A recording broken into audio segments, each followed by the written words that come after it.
So, hi, this is part three of the series that was in response to a question that I got about how do you deal with someone that you think believes a liar.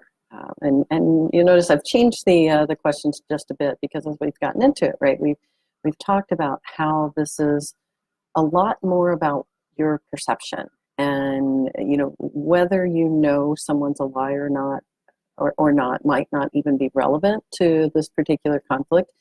But I think it's worth exploring, especially how this is showing up probably in a lot of people's lives. It's something that I think we see in the current political climate, and maybe we've learned things about people, or we think we've learned things about them that make us question who we think they are and what our relationship is about with them.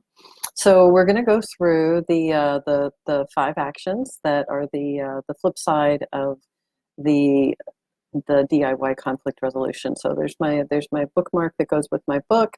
It's the seven choices are the things that we do to get connected with ourselves and what's going on internally before we take the five actions. And it's really critical that we do that, because if we're not clear on where we're coming from in a conflict, then we just run the risk of making it worse by bringing a lot of assumptions and beliefs and not really knowing what our end game is, right? So we bring all of that into the conversation and then we wonder why it doesn't go well. And you can probably look at other areas of your life where you've maybe practiced this but aren't necessarily realizing that these are good tools to use anywhere that you have any conflict in your life. So you might be able to look at this and say, oh, right, when I was dating before I got married, I wasn't very successful in that relationship before, or in the pursuit of a relationship before I understood what it was that I was really looking for in a partner. Likewise, you might have similar situations in employment where you had a series of jobs that didn't go very well, and then you finally realized that you were cut out for a particular type of work. And once you started pursuing that, you started to see success. So that's why we do the seven choices first and then get into the five actions. So going back to the topic of what do you do when dealing with someone who you think believes a liar, right? So this part three is about your conflict with the person you believe is a liar. And again, why this is important to explore is you may discover that whether or not that other person is a liar may have very little to do with your relationship with the person that you care about, that I'm assuming is the reason that you wrote to me, that there's probably a lot of love there and a desire to have a powerful relationship with them. So kind of looking then at let's define the conflict between you and the person that you believe is a liar. So I think the easy one, if you use the format I suggest, it's that you disagree with this third person about some of the things he or she says or does, right? Usually it's what they say about things they do. Maybe it's what they say about things in the world, right? There's a lot of dispute about how we perceive, say, climate change. Some people think it's a hoax. You might be perceiving that as a lie if someone discounts it. And the bottom line is, we rarely know what the truth is. And as a lawyer, I've learned this, unfortunately. Doing a lot of trial work, I've learned that we often go in seeking, quote, the truth, right? And what we do to try and get to the truth is we present a series of evidence, right? It's documents, it's testimony, it's video, right? Different types of tangible evidence as well as intangible evidence, such as the testimony, which testimony is always kind of flawed because we all have our own perceptions. And that's why, I wanted to do this last part, is to just remind you that even when we think we know what the truth is, it's often relative, right? If you look at the way that we even process information, such as when does life begin and when does death begin, right? So when does life begin and end? We're not even 100% sure on that anymore. We used to think we had some truths around that, but science has taught us to think of things a little bit differently. So I just wanted to approach that for you, to have you open your mind and realize that it might not be so much about the truth And it might be more about your interests in whether or not someone's telling the truth and how that's affecting your relationship with the other person. So then if you start getting into identifying your interests, like why is it even important for you that this other person is or isn't a liar? And again, if you're looking at it in the context of the relationship you're having with this other person that you love and is closer to you, my guess is that this liar that you're looking at is someone that's not necessarily very close to you. You might not know them very well. So it's a little bit easier for you to perceive them as a liar and maybe a bad person if you don't have a relationship with them. And so I invite you to look at what you think is the right way to act and the right things to say. What are your own beliefs around the things that you think this other person lies about? And where do you get that information? And how do you know it's the truth? It doesn't mean you're a liar, right? It just means you have to be aware that we all have these perceptions that may or may not be 100% accurate, and that will affect how we relate to other people. And that's what I deal with all the time is like conflicts come more around expectations and then unmet ones, whether or not they're expressed, whether they're implied, or even just completely made up, right? But looking at all of that, just consider that you have your own interests in this other person being labeled a liar or not a liar. And if it's not really affecting you, it might be in the best interest of this relationship to just kind of let it go and let people be where they are and let them figure things out for themselves. When my mom got divorced from my dad, she had actually gone to the Catholic priest, and he told her that it was probably in her best interest, right? That's how bad things had gotten with my parents from what my mom told me.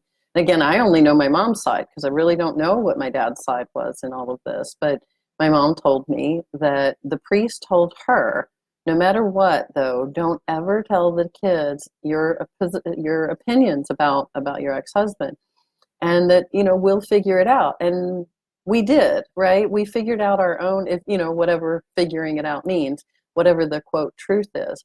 Over the course of my life, I figured out a variety of different perceptions and truths for me, right, at different times, and they change. I've learned to have a lot of compassion for my dad and understand why he was who he was, and that it didn't affect necessarily who I am. It didn't lessen me. And it's completely okay for things to be where they are at this point in my life. My dad's also gone, so both of my parents are gone. And so now it's about, what do I want to do with this information? And then, you can take all of that in this context of what's going on with you and this third person that you think is a liar. And what do you want to do about that? You don't have to have a relationship with that person. You don't have to believe them. But if you really love this other person that you think believes them and it's affecting your relationship, you might just want to give them the space to figure things out as they want to and as they will. It's very difficult to hide, especially in this day and age. It's very difficult to hide elements of what we might consider the truth. So evidence eventually comes out, and then it may change our perceptions. And I invite you to just love this person, maybe even love the person you think is a liar, and just focus on having a compassionate, loving relationship with the person you want to be close to. So that's the possibilities, right? You play with the possibilities, and my guess is if you could have this conflict with your loved one resolve in any way possible, then what you might do is that person might stop believing the person that you believe is a liar, right? And if that's your ideal outcome, it's going to be difficult for you to achieve that, right? Because you don't have much control over other people. And that's the other reason, using my mom's wisdom in a lot of ways, is to just, invite you to look at what you can control. And what you can control is the way that you relate to this other person. You're probably not going to change his or her mind about the third party, right? That's again why the priest gave my mom the recommendations that he did about just let the kids see how the world is really working around them. Let them see their dad as he is, and they'll put together their own story. And we did. And quite frankly, my sisters and I probably have three very different views. And we have a half sister also, and she probably has her own view. And it's completely fine. It doesn't change the way that things are necessarily, but it gives each of us peace in our own way. So I invite you to look for the peace that you're seeking and play with that possibility of just having a really powerful relationship with the person that brought you to me in the first place, right? Because I think, again, that's probably why you reached out, is you're struggling because it's this perception that you have that they're believing a liar, and your concern is probably that maybe they're going to make some choices that aren't good for them. And if you have kids, you've probably been through that too, where you worry about your kids and who they hang out with, who they go out with, what kinds of choices they make at school, what majors they choose in college, so many different things that you question. But when you give them the space to learn and grow, they usually end up okay. And especially because you just continue loving them through that, and you're there to support them if things do go poorly. So you want to give them a little bit of room to experiment and figure things out for themselves. Demanding that they think a different way is almost never going to work. So then after we get through those first three steps, right? So we defined the conflict in action 1. Action 2, you identify the interest. Action 3, you play with the possibilities of this ideal outcome. And again, I think in this particular case, you're not going to get it if your ideal outcome is to change another person. What you can do is change yourself. So I say play with the possibilities of just having a transformed relationship with the person that you love by simply loving them and giving them space to choose, and be unconditional in your love for them. Love them even if you think they're making mistakes. Right? So that's the other part. So now we get to action 4, and that's where you create the future. So I want you to look at what are a couple of actions you can take in the next few days with the person that you love, right? We're not going to try to change this person you think is a liar. However, maybe one of the actions is to learn more about this third person. Do research. If you think they're lying on a particular issue, look up information on that issue. However, again, do not do it with the intent of changing the minds of the person that you love, right? The mind of, and changing their thoughts. It's probably not going to happen. However, you can arm yourself with the knowledge so that you're just really clear on where you are about it, and are you right or wrong about your perceptions, and can you live with that? Is there something that you're bringing into the conversation that doesn't belong there? You might do a little homework there just to ground yourself in where you are. And then it's about taking the actions with that other person. Maybe it is just calling them up and saying, hey, I know sometimes our conversations get really tense when you bring up this other person. And I just want you to know I love you, and I've been worried about you, but I also trust you to make your own decisions. And I want you to know I'm here for you no matter what. And that's why I called, right? You could start with something as simple as that and then let the conversation go however it goes. But just keep grounding yourself in your love for that other person. Then we get to action 5, and that's to stay on par, right? So looking at that, planning your actions, taking those actions, revising and repeating. So maybe that conversation, that phone call doesn't go very well. Then just regroup. If you need to reach out to me, I can coach you through it, right? We'll regroup.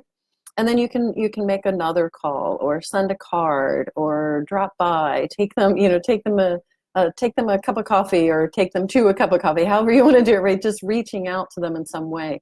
It may take a couple of times depending on how deep this conflict got and how many times that it has triggered something else. And maybe there are other layers of things going on in the relationship. But stay in it and keep grounding yourself in your love for them. Listen with that third ear.